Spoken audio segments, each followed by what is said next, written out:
Hello and welcome to Nerd Church, which is the place where we talk about the Catholic lectionary in light of critical scholarship and where we try to explain the current happenings in the Catholic Church in a way that makes sense to non-Catholics. Yesterday, if you missed the last 30 minutes of the live stream, it was basically Dapper asking, no, but seriously, why haven't they executed Tom Homan or not executed, but excommunicated Tom Homan?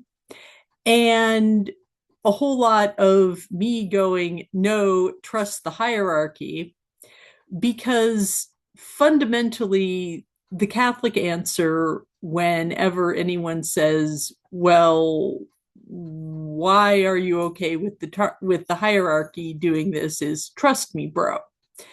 This is an attempt to take off the Catholic hat and speak as someone who is trained in the study of contemporary religion and explain why, in this case, trust me, bro, is maybe not as unreasonable an ask as we might at first think. Because we have to understand, first of all, that the Catholic Church has a very long institutional memory. This means that for us right now in the United States, in the age of Trump, that this is our first rodeo dealing with a potentially genocidal dictator. This is not the Catholic Church's first rodeo. And right now, the Catholic response is being shaped in part by the experience that Pope Francis and now Pope Leo have, living and working in Latin America and getting to see dictatorships up close and personal, as well as decades of experience on behalf of the on the part of the Catholic hierarchy in the US, dealing with politicians who don't necessarily want to follow the Catholic line on everything. So this is my personal reconstruction of what I think the current logic is. So the answer to why won't they just excommunicate Tom Homan or J.D. Vance or any one of a number of people is simply because it won't be effective, and it will probably do things to entrench those people in their position. Because essentially, excommunication is a hand grenade. And if you pull that pin and toss it too early, it's not going to do what you need it to do. Now, we can see this because if we look back at American history, the number one charge that has been leveled against Catholics, explaining why Catholics are bad Americans, is that Catholics, we all know that papists mindlessly and slavishly obey the Pope on absolutely everything, so you can't really trust them.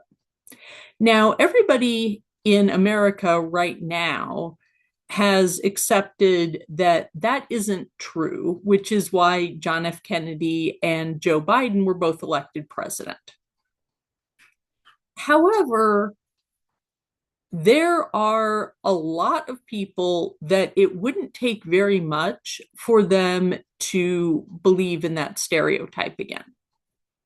One of the things that this has meant historically is that there are a whole lot of Catholic politicians who prove that they are going to act as elected representatives first and Catholics second by publicly disagreeing with the Catholic Church on one or more items of social policy. Historically, in the US, that public disagreement has taken this place of being in favor of legal abortion.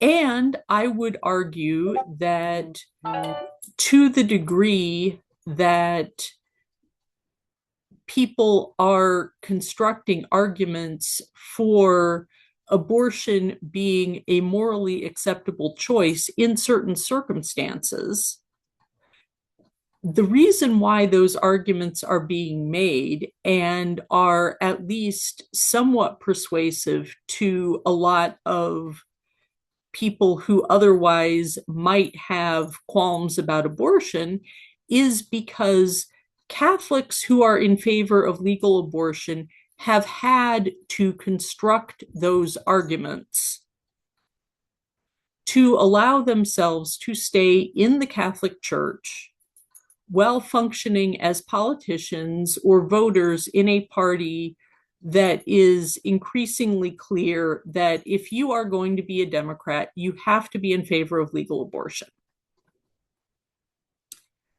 So there's also the fact that in the United States, every Catholic sitting in the pews knows that they are allowed to have freedom of conscience, which means that they are allowed to prayerfully and thoughtfully and with great consideration disagree with the church about, let's say, one or two fundamental issues. For an awful lot of Catholics, that looks like, at least in America, that looks like disagreeing with the church about birth control. And everybody kind of has accepted the fact that everyone is allowed to completely disagree with the church on like one, maybe two things. And for Tom Homan, the maybe two is one, he's disagreeing with the church hierarchy on migration, and two, he's doing it in public. Now, so I can hear everybody saying, well, okay, excommunicate him anyway. The problem with that is that the second Tom Homan gets excommunicated, he gets to do the same thing that Charlie Kirk did and say, oh, you know, I'm really Catholic. I'm super faithful to the Catholic Church. I just don't like these woke SOBs that are currently representing the hierarchy. And then he can leave.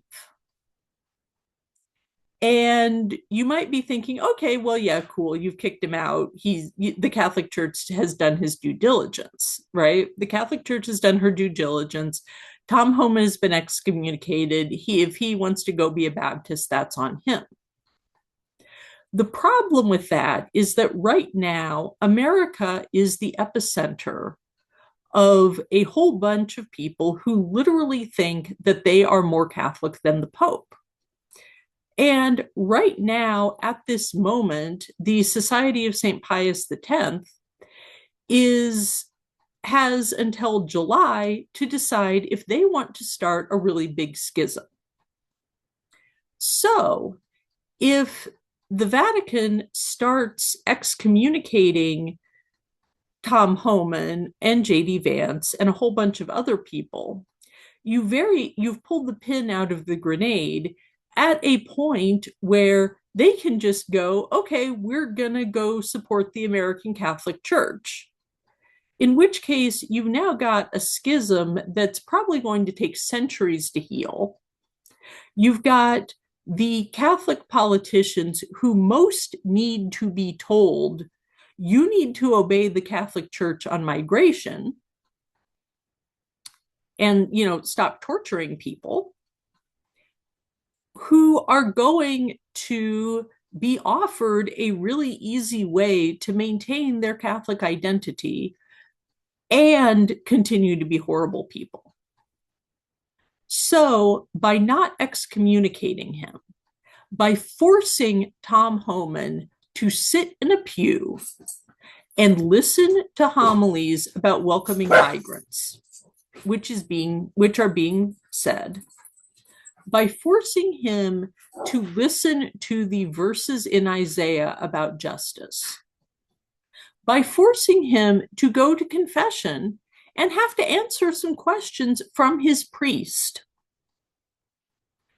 by forcing him to pray for justice for migrants in his church, which is something that he is being asked to do. They're putting the screws to him. They are forcing him to sit with his cognitive dissonance and hopefully chip away with it. Because the other thing that you have to understand is that all of these people in the Catholic hierarchy are 125% committed to the idea that every human deserves a chance to repent and reform.